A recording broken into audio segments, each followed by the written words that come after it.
हुआ है कि ये सब लोग जो है ना, एक तो व्यक्तिवादी हो गए हैं, स्वैर हो गए हैं, मुझ मन में आए वो करूँगा। तो उनमें बुद्धि से भी मन का प्राबल्य अधिक है। मन में आए वो करना, क्यों नहीं करना? क्यों बंधन मानूँ मैं?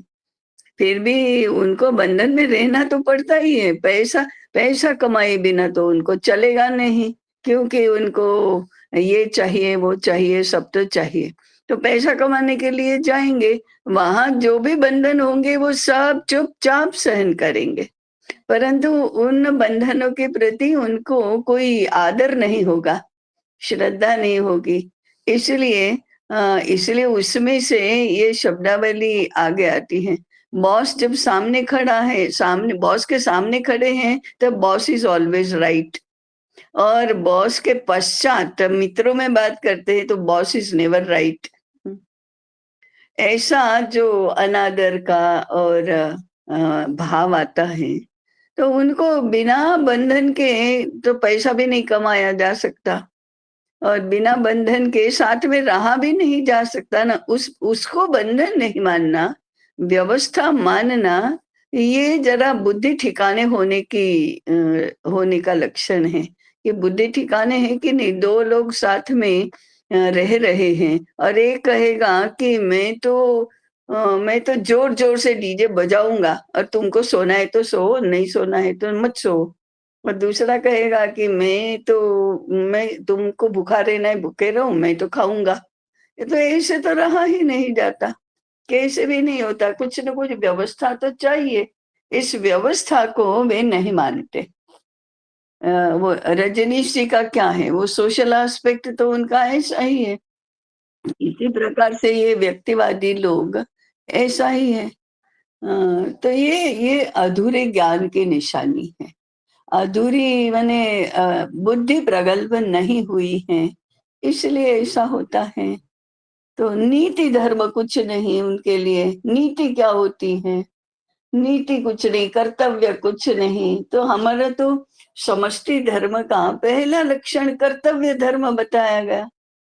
तो कर्तव्य धर्म को नहीं मानना, नीति धर्म को नहीं मानना, इसको वे स्वतंत्रता कहते हैं। तो फिर वो समाज का विघटन तो उनका होता ही है। उनको लगता होगा कि हम तो बहुत सुखी हैं, परंतु समाज सुखी नहीं रह सकता। उसका परिणाम उनके ऊपर भी कभी न कभी तो होता ही है। फिर वो समझते नहीं और समाज को और समाज की व्यवस्था को गाली देते हैं। ये तो बंधन है, ये तो ऐसा है, ये दकियानुसी समाज है, हमेशा तुम्हारे पर बंधन लादे रहेगा, तुम तो इसके प्रति विद्रोह करो। ये सारी बातें उसमें से आती हैं। तो बुद्धि कम है, उसका उसका ही ये लक्षण है। अनुकूल बनने की वृत्ति, आत्मीयता, प्रेम, ये यदि परस्पर नहीं रहा, ऐसे हमारे अंतःकरण के गुण विकसित नहीं हुए, तो ये सारी बातें तो बहुत कठिन हो ही जाती हैं। इसलिए शिक्षा के माध्यम से भी और घर के संस्कारों के माध्यम से भी ये सकारात्मक गुण हैं। परस्पर श्रद्धा, विश्वास, आदर, ये सब होना। अब ये गुण नहीं रहेंगे और हम हमेशा अविश्वास से ही देखते रहेंगे, संदेह से देखते रहेंगे, तो ये सारी बातें फिर कानून से थोपी जाती हैं। कानून से जो थोपा जाता है वो यांत्रिक होता है, और उसका पालन करने का मन नहीं करता है किसी का भी, तो फिर पुलिस होनी पड़ती है और ये सब व्यवस्थाएं खराब हो जाती हैं। अब मेरी पात्रता है कि नहीं, वो तो मेरी बुद्धि मुझे कहेगी, मेरा अंतःकरण मुझे कहेगा, और जिसके लिए हम ये करना चाहते हैं उसको हमारे में श्रद्धा और आदर तो होना चाहिए, विश्वास तो होना चाहिए। ये यदि नहीं रहा, तो हम कितने भी उसके लिए पात्र हों, तो भी उसका स्वीकार नहीं होगा। तो सुसंस्कृत समाज तो इन्हीं तत्वों के आधार पर अपने आप को व्यवस्थित करता है। ऐसे तो बातें स्वयं स्पष्ट हैं। वर्णाश्रम के बारे में हम भी बहुत बार सुन चुके हैं, हमने चिंतन भी इसके ऊपर किया है, ग्रंथों में भी ये है। ये मुख्यतः प्रस्तुति दैशिक शास्त्र के आधार पर रही। तो शब्दावली दैशिक शास्त्र में लेखक ने जो प्रयुक्ति की है, वही है। आवश्यकता इस बात की हम सबको अनुभव होती होगी कि इन शब्दों के ये जो शब्दावली है वो कहीं-कहीं पारिभाषिक शब्दावली भी हो जाती हैं और कहीं-कहीं सामान्य शब्दावली हो जाती हैं। तो उनको अधिक विस्तार से उदाहरणों के सहित, संदर्भों के सहित समझाया तो वो अधिक स्पष्ट होता जाता है।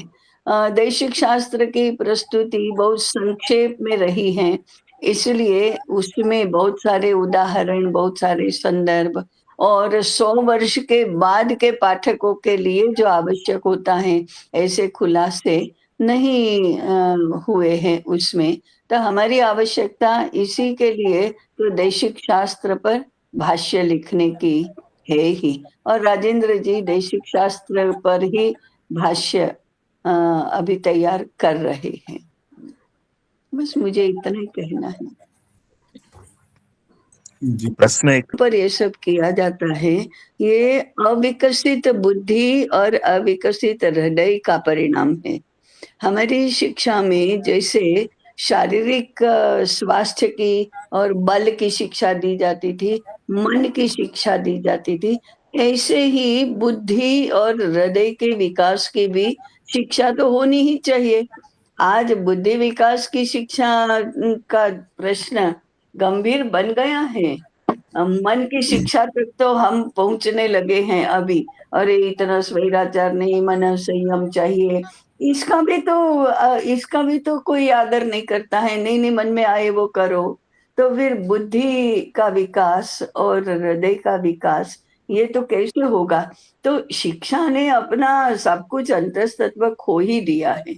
इसलिए इन गुणों को व्यक्तित्व में स्थापन करने की कोई व्यवस्था नहीं रही ना, इसके लिए ये सब अराजक हैं।